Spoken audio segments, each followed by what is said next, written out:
بالله من الشيطان الرجيم پناہ مانگتا ہوں میں اللہ کی شیطان مردود سے۔ بسم الله الرحمن الرحيم شروع اللہ کا نام لے کر جو بڑا مہربان نہایت رحم والا ہے۔ ان اللہ کان علی کل شیء شہیدا، یقیناً اللہ تعالی ہر چیز پر گواہ ہے۔ اب آئی ہے وہ آیت اصل میں کانٹے دار آیت جو ہے، جو عورتوں کے حلق سے بہت مشکل سے اترتی ہے، کانٹا بن کر اٹک جاتی ہے۔ الرجال قوامون علی النساء، یہ تمہید تھی ساری، ایک سورہ بقرہ میں تمہید آ چکی تھی، علیہن لہن مثل الذی علیہن بالمعروف وللرجال علیہن درجہ، یہ کہہ کے بات چھوڑ دی۔ آگے آئے لا تتمنوا ما فضل اللہ بعضهم علی بعض، اور مزید اس کے لیے ذہنی جو ہے تیاری کر دی۔ اب آ رہی ہے وہ چیز جو چبھنے والی چیز ہے۔ الرجال قوامون علی النساء، مرد عورتوں پر حاکم ہے۔ یہ میں ترجمہ زور دے کر رہا ہوں۔ یہ قامہ جو ہے، قامہ جب علا کے ساتھ آئے گا تو کچھ اور معنی ہوں گے، قامہ بے کے ساتھ آئے گا کچھ اور معنی ہوں گے۔ قامہ بے کسی شے کو قائم کرنا، کونوا قوامین بالقسط، اسی سورہ مبارکہ میں یاد آ جائے گی، کونوا قوامین بالقسط، عدل کو قائم کرنے والے بن کر کھڑے ہو جاؤ۔ قامہ علا، کسی کے اوپر سر پر مسلط ہونا، یہ ہے گویا کہ ایک درجہ حاکمیت ہے۔ گھر کے ادارے میں حاکم ہونے کی حیثیت مرد کو حاصل ہے۔ سربراہ خاندان جو ہے وہ مرد ہے، عورت نہیں ہے۔ عورت کو بہرحال اس کے ساتھ ایک وزیر کی حیثیت سے کام کرنا ہے، یہ ہے اس کا اصل رول۔ اسی لیے میں بیان کر چکا ہوں کہ وہ جو نسیان کا معاملہ تھا، اللہ تعالیٰ نے اس کے اندر چونکہ یہ سیکنڈ رول پلے کرنا ہے اسے یقیناً اس کے جذبات کو تو زیادہ ٹھیس پہنچنے کا امکان رہے گا۔ آدمی کو ہر انسان، مرد بھی چاہتا ہے میری بات چلے، عورت چاہتی ہے میری بات چلے۔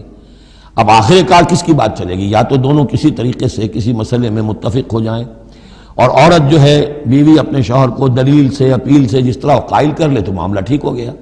اب اگر نہیں ہو رہا معاملہ تو اب کس کی رائے چلے گی؟ مرد کی رائے چلے گی۔ تو کس کو اس سے ایک صدمہ پہنچے گا؟ عورت کو پہنچے گا۔ لیکن اس صدمے کا ہی جو ہے انفلوئنس، اس کو کم کرنے کے لیے سیفٹی والو، نسیان کا مادہ اللہ تعالیٰ نے عورت میں زیادہ رکھ دیا۔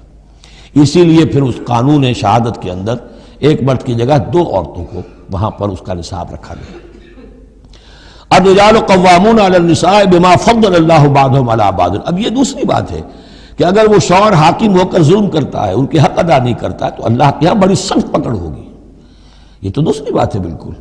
لیکن یہ کہ جو قانون ہے اسلام کا وہ یہی ہے کہ یہ اختیار دیا گیا، اب آپ اس اختیار کا غلط استعمال کر رہے ہیں، آپ اس کو ظلم کا ذریعہ بنا رہے ہیں، تو اس کی سزا اللہ تعالیٰ کے ہاں آپ کو مل جائے گی۔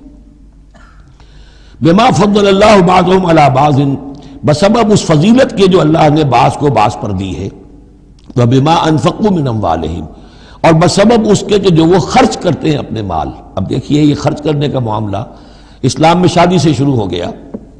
شادی مرد کی بھی ضرورت ہے، عورت کی بھی ضرورت ہے، لیکن مرد مہر دیتا ہے، عورت مہر وصول کرتی ہے۔ تو جو خرچ کرنے والا ہے اب اس کی ایک حیثیت دوسری ہو گئی۔ پھر گھر میں اس کا نان نفقہ پورا جو ہے، اس کا خرچہ، اس کی ذمہ داری، اس کو سپورٹ کرنا شوہر کے اوپر ہے، تو اب وہ مال خرچ کر رہے ہیں۔ بما انفقوا من اموالہم، فالصالحات، تو نیک بیویاں کون ہیں؟ جو کہ ایک یوں سمجھیے قرآن کے نزدیک ایک عورت کا جو اچھا کردار ہونا چاہیے، ایک خاتون خانہ کی جو بہترین روش ہونی چاہیے، وہ یہاں 3 الفاظ میں آئی ہے۔ فالصالحات، نیک بیویاں قانتات، ایک تو فرما بردار ہوتی ہیں، شوہروں کی فرما بردار۔ حافظات للغیب، غیب میں حفاظت کرنے والیاں، یعنی ظاہر بات ہے کہ مال ہے کسی کا تو گھر میں ہے، وہ تو کام پہ چلا گیا ہے، اب وہ کس کی حفاظت میں ہے؟ بیوی کی حفاظت میں ہے۔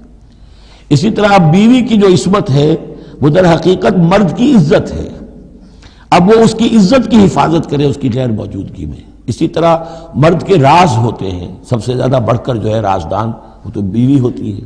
تو 3 اعتبارات سے حافظات للغیب، حافظات للغیب، غیب میں حفاظت کرنے والیاں شوہر کے مال کی، شوہر کے رازوں کی، اور شوہر کی عزت کی۔ بما حفظ اللہ، اللہ کی حفاظت سے، حفاظت ہے تو اللہ کی، لیکن جیسے رازق اللہ ہے لیکن کام تو انسان کو کرنا پڑتا ہے، رزق کمانا پڑتا ہے۔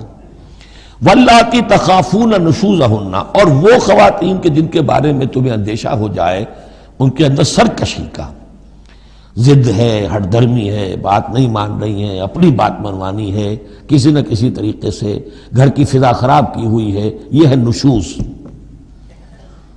ذہناً تسلیم نہ کرنا کہ میری حیثیت جو ہے وہ بہرحال شوہر کے تابع دار کی ہے، اس کو اگر تسلیم نہیں کریں گے تو ظاہر بات ہے فرکشن ہوگی، اور فرکشن جو ہے اس کے نتیجے کے اندر وہ گھر کے اندر جو ہے وہ ایک فساد پیدا ہوگا۔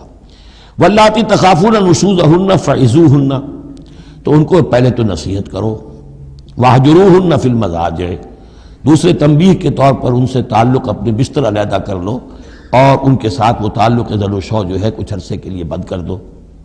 وَاضْرِبُوهُنَّ، اس پر بھی ٹھیک نہ ہو تو انہیں مارنے کی بھی اجازت ہے۔